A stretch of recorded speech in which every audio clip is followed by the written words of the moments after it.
예수님은 천국을 가르쳐 주실 때 굉장히 현실적인 이야기를 해 주셨습니다. 비유로 말씀하신 거죠.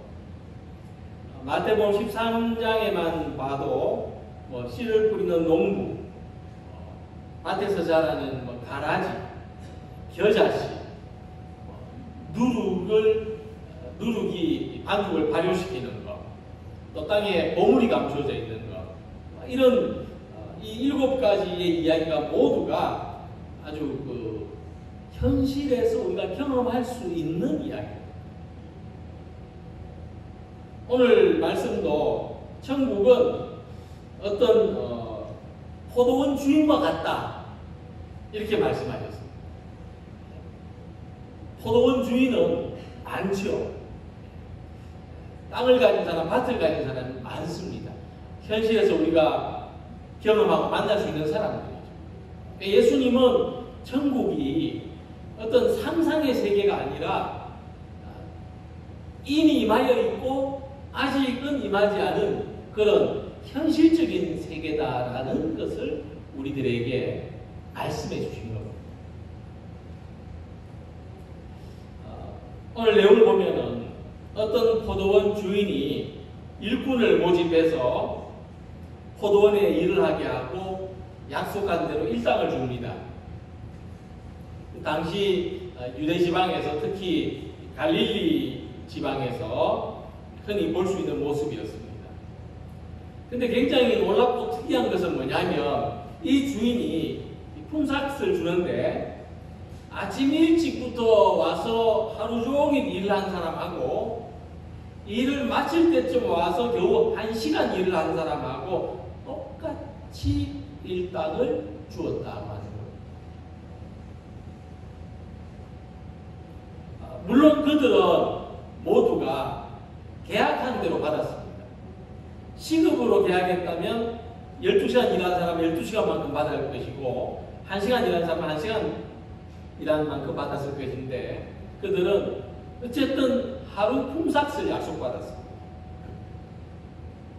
그런데 이제 받은 사람들 안에서 다른 반응이 나타나고 있습니다. 특히 아침 일찍부터 포도원에 와서 종일토록 일한 사람들은 불만을 표시합니다. 난 하루 종일 일했는데 왜 똑같이 주느냐? 그겁니다. 공정하지 않다. 그렇게 말하고 있습니다. 그래서 이 포도원 주인은 1시간 일한 사람한테 너무너무 고마운 주인이에요. 겨우 1시간 일했는데 하루 품삯을 다 주는 거죠. 얼마나 고맙습니까? 그런데 하루 종일 일하는 사람한테는 굉장히 불공평한 주인입니다. 1시간 일한 사람이 없었다면 하루 종일 일한 사람들은 불만이 없었을 겁니다. 당연한 거니까. 하루 종일 일하고 하루 품삯을 받은 건 당연한 거니까. 그런데 요 1시간 와서 일하고 받아간 사람들 때문에 불만이 생깁니다. 불공평하다. 자, 그래서 우리가 이 포도원 주인이 천국인데, 천국과 같은 그런 모습인데, 어떤 사람한테는 보편적인 대가를 지급했어요. 근데 어떤 사람한테는 특별한 대가를 지급하는 것은 사실입니다. 받는 사람 입장에서. 어떤 사람은 특별하게 받아갔어요. 근데 주인에게는 문제가 없습니다. 주인은 하루 품삯을 계약했고 운 좋게도 작게 일하고 많이 받아간 사람이 있었다는 겁니다. 그들에게는 뜻밖의 선물을 받은 거죠. 횡재한 거죠. 자, 이 이야기를 통해서 예수님이 천국에 대하여 왜 이 포도원 주인을 예로 들어서 천국을 이야기하셨느냐 하실 때에 우리가 생각해 볼 수 있는 것은 바로 이 특혜를 받은 부분입니다. 포도원에 와서 1시간이라도 짧게 일하고 하루 일당을 받은 사람들은 모두가 혜택을 받은 거죠. 우리도 요즘은 이렇게 더운 날, 그죠? 하루 일거리를 해야 되는데 그냥 아침에 조금 일했는데 오늘 더우니까 그냥 들어가세요. 오늘 하루 품삯을 드릴게. 그냥 들어가세요. 얼마나 감사합니까? 자, 그래서 바로 이 이야기, 천국은 이런 거다. 우리 모두가 특혜를 받은 사람, 우리 모두가 주인으로부터 혜택을 입은 사람들이다 라고 하는 것입니다. 그래서 이 비유를 보면 하루 종일 포도원에서 일한 사람들은 유대인들을 가리키는 겁니다. 그들은 하루 종일 포도원에 있었어요. 근데 1시간 동안 포도원에 일한 사람들은 이방인들을 가리킵니다. 그러니까 유대인들은 먼저 믿었고 이방인들은 나중에 믿었어요. 또 우리 가운데 주님을 위해서 평생토록 일하며 헌신한 분들이 있을 겁니다. 하지만 그럼에도 불구하고 우리가 수고한 것을 생각하면 주님의 보답은 특혜, 주님의 보답은 큰 은혜다라고 하는 것을 잊지 말아야 하는 겁니다. 그래서 우리가 이 천국이라고 하는 은혜로운 선물을 우리에게 주신 하나님 앞에서 어떤 마음을 가지고 어떻게 살아가야 할지를 오늘 함께 생각해 보면서 은혜를 나누고자 합니다. 먼저 우리를 포도원에 부르셨다고 했는데 이 포도원은 교회로 풀이될 수가 있습니다. 그리고 또 우리가 살아가는 세상, 우리가 사는 모든 곳을 포도원이라고 볼 수도 있습니다. 한 가지 분명한 것은 교회든 세상이든 천국이든 이 포도원의 주인은 하나님이시고 주인 되신 하나님께서 우리를 일꾼으로 불러주셨다는 겁니다. 성경을 보면은요, 이 포도원을 어떻게 비유하냐면 포도원은 하나님의 세계, 이 세상, 하나님의 다스리심 속에 있는 세계를 말하고 우리는 포도나무라고 표현해요. 우리는 포도나무다. 그래서 이사야 5장 7절 보면 무릇 만군의 여호와의 포도원은 이스라엘 족속이요 그가 기뻐하시는 나무는 유다 사람이라. 그러니까 이스라엘이라고 하는 민족이 포도원이라면 거기 한 개인들은 포도나무와 같다. 이렇게 말씀하고 있습니다. 그리고 예수님 말씀하시기를 예수님 자신이 포도나무고 우리는 그 포도나무의 가지라고 하셨습니다. 나는 포도나무요 너희는 가지라. 자, 그래서 우리가 포도원에 부름을 받았다면은 우리가 일하는 사람이든 포도나무 가지든 그 부름받은 목적이 뭐냐면 열매를 위해서.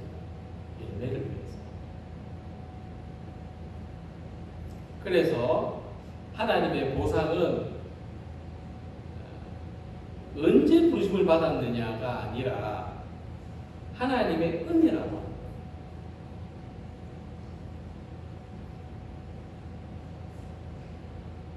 이 열매는 우리가 맺는 게 아니고 하나님이 맺게 해주시는 겁니다. 그래서 열매를 맺지 못하는 가지는 잘려나가기도 하고 또 열매를 맺는 가지는 더 많이 맺을 수 있도록 손질되기도 한다고 예수님 말씀하셨습니다. 우리 모두가 아시는 것처럼 포도나무는 열매를 맺기 위해서 열매를 위해서 가꾸는 것이지 목재를 얻기 위해서 키우는 것이 아닙니다. 자, 이것을 생각해 보면 우리가 무엇에 집중해야 되는지에 대해서도 답을 얻을 수가 있습니다. 예수님은 우리 사람이 스스로 열매를 맺을 수 없다고 말씀하십니다. 나를 떠나서는 너희가 아무것도 할 수 없습니다. 근데 이 시대에서 사는 사람들은 자기 스스로가 열매를 맺는다고 생각하면서 살아갑니다. 특히 사회적으로 좀 인정받는 위치에 올라간 사람들, 나름대로 좀 성공한 삶을 살았다는 사람들은 자기 능력에 대한 확신이 굉장히 강합니다. 그래서 그게 조금이라도 손상되면 기분 나빠합니다. 당신이 운이 좋아서 그 자리에 있는 거지 당신 능력이 아니다라고 하면 굉장히 기분 나빠요. 그런데 우리 사람들은요, 10분만 숨을 쉬지 못하면 죽을 수밖에 없는 그런 연약한 존재라는 건데, 뭐 10분 후에 1시간 후에 자기한테 어떤 일이 생길지도 모르는 존재라는 건데, 그런 우리가 스스로 열매를 맺었다고 주장하는 것은 너무 과대평가를 하는 것이다 생각을 합니다. 또 한 가지, 열매가 없는 포도나무는 아무 쓸데가 없다는 겁니다. 그것은 땔감으로밖에 사용되지 못합니다. 포도나무로 뭘 할 수 있습니까? 뭘 만들 수 있습니까? 그래서 우리는 열매를 맺기 위해서 우리 자신이 가진 능력보다도 80% 포도나무이신 예수님 안에 거해야 됩니다. 그리고 예수님이 우리 안에 거하실 때 열매를 맺게 되는 것입니다. 우리가 하나님의 부르심을 받았다는 것은 바로 이 열매를 위한 것입니다. 혹시나 교회 안에서 내가 목재가 되겠다고 생각하시는 분들, 우리 목재가 되기 위하여 부름받은 것이 아닙니다. 우리는 거목, 아름드리 나무가 큰 그늘을 거느린 그런 거목이 되려고 부름을 받은 것이 아닙니다. 우리는 열매를 위해서 부름을 받았습니다. 그래서 우리의 열매가 뭔가? 내가 예수님 안에, 예수님이 내 안에 계실 때 열매를 맺을 수가 있는데, 이 열매는 하나님의 영광을 의미합니다. 우리를 통해서 교회와 세상에 유익한 결과를 의미합니다. 그래서 우리가 이 열매를 바라보면서 예배를 드립니다. 또 말씀을 배우죠. 콩나물에 물을 주면은 그 물이 그냥 빠져나가죠. 그런데 자랍니다. 이처럼 우리가 아침에 부르심을 받았던, 저녁에 부르심을 받았던 우리의 예배, 우리의 성경 공부, 말씀을 배우는 일, 우리의 섬김과 봉사, 이런 우리들을 통해서 열매가 나타나기를 소망합니다. 이 열매를 위하여 살아가는 우리 모두가 되시기를 소망합니다. 자, 그 다음에 생각해 볼 것은 포도원 주인의 부름을 받았다는 겁니다. 우리 모두가 포도원 주인의 부름을 받았습니다. 천국은 마치 품꾼을 얻어 포도원에 들여보내려고 이른 아침에 나간 집주인과 같으니, 예수님 당시 상황을 생각해 보면 일할 수 있다는 것, 직장이 있다는 것은요, 굉장히 특권을 얻는 겁니다. 그때에 유대 땅에 좀 농사가 잘 되는 땅은 다 로마인들이나 유대 권력층들의 소유입니다. 그전에는 다 조그맣게 농사를 지었을 건데, 이 사람들이 사들여가고 빼앗아가고 해가지고 자기들의 땅을 점점 더 키운 거예요. 그러니까 땅이 작아도 농사 지을 사람이 많으면 노는 사람이 없어요. 땅은 큰데 농사 짓는 사람이 작아요. 그러니까 노는 사람이 많이 생기는 거죠. 근데 이 노는 사람들은 품꾼으로 일을 해야만 돼요. 그렇지 않으면 그날 먹을 것도 얻을 수가 없어요. 근데 주인이 아침에 딱 나가가지고, 우리가 주인이라면 아침에 딱 나가서 제일 일찍 나오는 사람들만 뽑아다가 하루 일 시키면 되잖아요. 근데 이 주인은 그러지 않습니다. 아침부터 오후 늦게까지, 아침 9시부터 오후 5시까지. 오후 5시면은 이제 일 정리하고 마칠 시간인데 계속 일꾼들이 보이는 대로 포도원으로 가요. 우리 포도원 가서 일해요. 보이는 대로. 끝마치는 시간에도 놀고 있는 사람들을 자기 포도원으로 가요. 이것을 보면 이 포도원 주인은 일을 시키기 위해서 보내는 게 아니라 품삯을 주기 위해서 보내는 것 같아요. 그죠? 일을 시키기 위해서 하면은 마치는 시간에 보낼 이유가 없잖아요. 품삯을 주려고. 품삯을 받아가게 하려고 보내는 거예요. 우리가 이 말씀을 어떻게 이해할 수 있냐 하면은요, 이 세상에는 하나님이 불러주시기를 기다리는 사람이 참 많다는 거예요. 그러니까 하나님이 불러주셔야 되는 사람이 참 많습니다. 그래서 하나님은 하나님이 필요해서가 아니라 우리의 필요 때문에 불러주신다. 어린 사람도 부르시지만은 나이가 아주 많은 사람도 불러주십니다. 우리가 하나님을 필요로 합니다. 건강한 사람도 부르시지만은 몸이 아파서 아무것도 할 수 없는 사람도 부르십니다. 우리가 하나님을 필요합니다. 많이 배운 사람도 부르시지만은 아무것도 배운 것이 없는 아프리카의 그런 사람들도 부르십니다. 사람이 하나님을 필요하게 됩니다. 사도 바울은요, 우리가 어떤 부르심을 받는가에 따라서 죄의 도구가 될 수도 있고 의의 도구가 될 수 있다고 했습니다.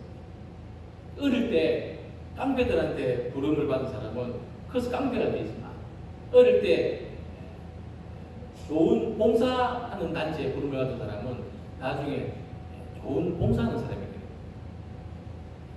로마서 6장 17절 18절에 너희가 본래 죄의 종이 되느라고 했습니다. 우리는 본래 죄의 부름을 받은 사람입니다.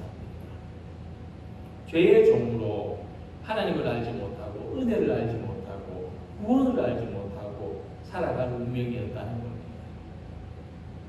그런데 하나님은 우리를 하나님의 일꾼으로 천국 백성으로 불러주셨습니다. 포도원 주인으로부터 부름을 받기 전까지 사람들은 놀고 있었다 그랬습니다. 너희는 어찌하여 종일토록 놀고 여기 서 있느냐. 그들은 삶의 목적도 없었고 삶의 보람도 없었던 사람들이었다는 것을 말합니다. 그래서 하나님의 부르심은 은혜의 초청입니다. 하나님은 오늘도 은혜로 우리를 불러주셨습니다. 그리고 우리는 이 포도원에서 일하도록 부름을 받았는데 하나님은 죄의 종된 우리들을 하나님의 영광을 위하여 불러주셨습니다. 좋은 일, 선한 일, 가치 있는 일을 하도록 불러주셨는데 우리가 늦게 부름을 받았어요. 그래서 지금부터 열심히 한다 해도 1시간밖에 일할 시간이 없어요. 그렇다 하더라도 똑같은 상급을 주겠다. 똑같은 상급을 주겠다. 우리를 불러주십니다. 사람들은요, 보상이나 대가를 보고 일하려는 마음을 가집니다. 보상이 없을까, 대가가 없을 것 같으면 별로 일하고 싶지 않아요. 큰 교회는 일할 사람들이 넘쳐납니다. 보상이나 대가가 있어요. 어떤 실제적으로 뭘 받는다는 게 아니라 거기서는 봉사하는 것만으로도 굉장히 귀한 가치를 인정받고 또 우리는 그래요.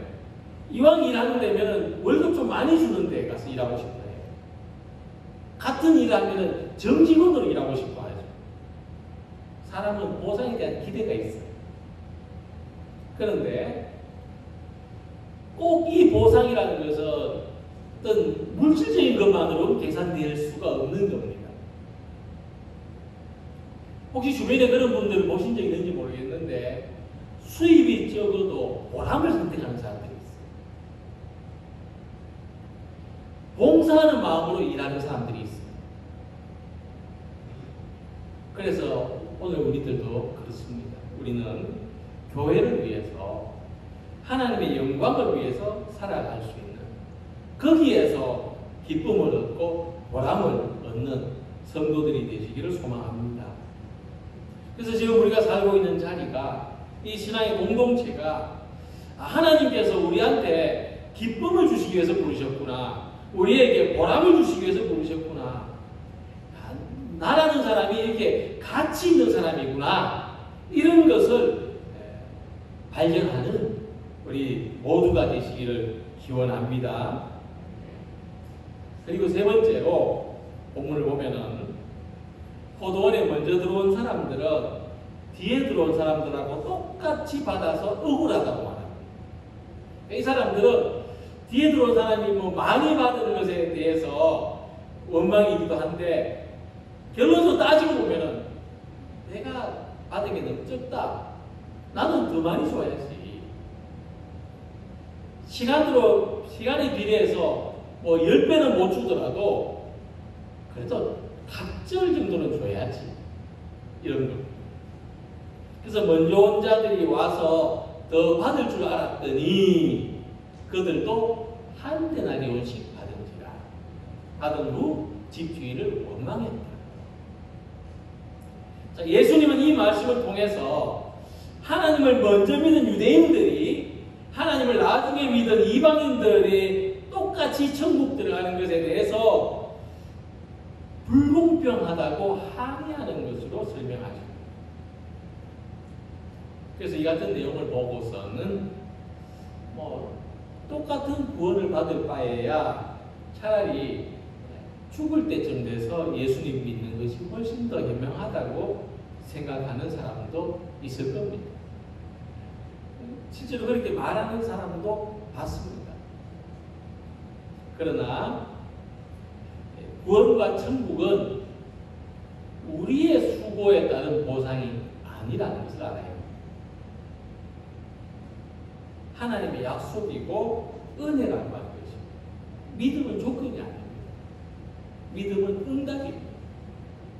그래서 우리가 일찍 믿었다고, 일찍부터 나는 봉사했는데, 나는 누구보다 많이 수고했는데 아쉬워할 것은 조금도 없습니다. 왜냐하면 우리는 일찍 선택받았기 때문에 지금까지 보람 있는 일을 하면서 살아왔습니다. 우리는 다른 사람보다 일찍 주인의 눈에 들었고, 그래서 누구보다도 일찍 희망을 가지고 소망을 가지고 살 수 있었습니다.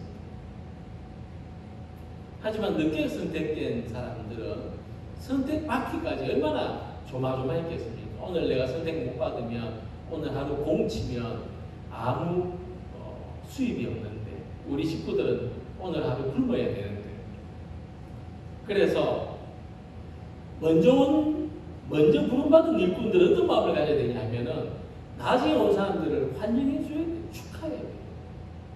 이번 올림픽에 메달 딴 사람들 보면은, 그죠? 안타깝게 무슨 부상 입어가지고 순위에서 밀려난 사람들, 동등하게 경기하지 못한 사람들 격려해 주는 것을 보면서 참 저런 게 스포츠다 하는 생각을 합니다. 늦게 온 사람들 격려해 줘야 돼요. 환영해 줘야 돼요. 기뻐해 줘야 돼요. 제가 이 말씀을 날씨도 덥고 막 그래서 잘 준비가 안 돼서 한 3주 정도 묵상을 하다가 또 안에 있다가 밖에 있다가 하면서 이 결론적인 어떤 교훈을 하나 깨달았는데 뭐냐 하니까요. 지난주에 이렇게 밖에 나가보니까 이 키위 나무가 너무 무성해가지고 좀 가지치기를 줬어요. 날이 덥긴 했지만은 그래도 너무 그래서. 근데 거기서 깨달았어요. 뭐냐 하니까 먼저 달린 열매를 제가 봤거든요. 저 키위나무에 먼저 달린 열매를 봤어요. 먼저 달린 열매가요, 주먹만한. 제가 좀 과장했어요. 주먹만한. 굉장히 커요. 거기서 깨달았어요. 야, 그렇구나. 먼저 달린 열매의 축복입니다. 열매가 굵어요. 심해요. 나머지 늦게 달린 열매를 봤어요. 작아요. 진짜. 정말 꽃이 그냥 지기가 아까워서 된 열매 같다. 이런 생각이 들 만큼 작고 인색해요. 그런데 이제 먼저 달린 열매들한테로 양분이 안 가요. 이제부터 양분이 간다면 나중에 달린 열매한테 가는 거예요. 물론 그래도 나중 달린 열매가 먼저 달린 열매만큼 크지진 않아요. 그럼에도 불구하고 나중에 달린 열매가 복을 받는 거죠. 양분을 받은 거예요. 우리가 먼저 부름받음으로써 우리는 하나님 앞에서 큰 열매가 되었다는 생각을 가집니다. 우리가 먼저 부름받은 것은요, 뒤에 오는 사람들을 위해서예요. 우리가 먼저 하나님의 은혜를 받은 것은 하나님의 은혜가 필요한 다른 사람들을 위해서예요. 거기에 우리의 양분을 보태주는 거죠. 거기에 나의 사랑, 나의 여유, 나의 경험, 내가 받은 은혜를 나누어주는 거죠. 공급해주는 거죠.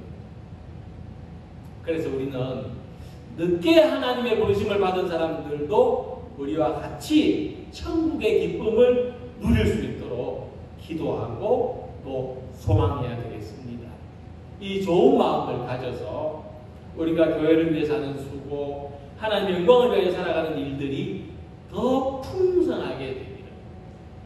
또 더 무르익어가는 우리 모두가 되시기를 주님의 이름으로 기원합니다. 기도드리겠습니다.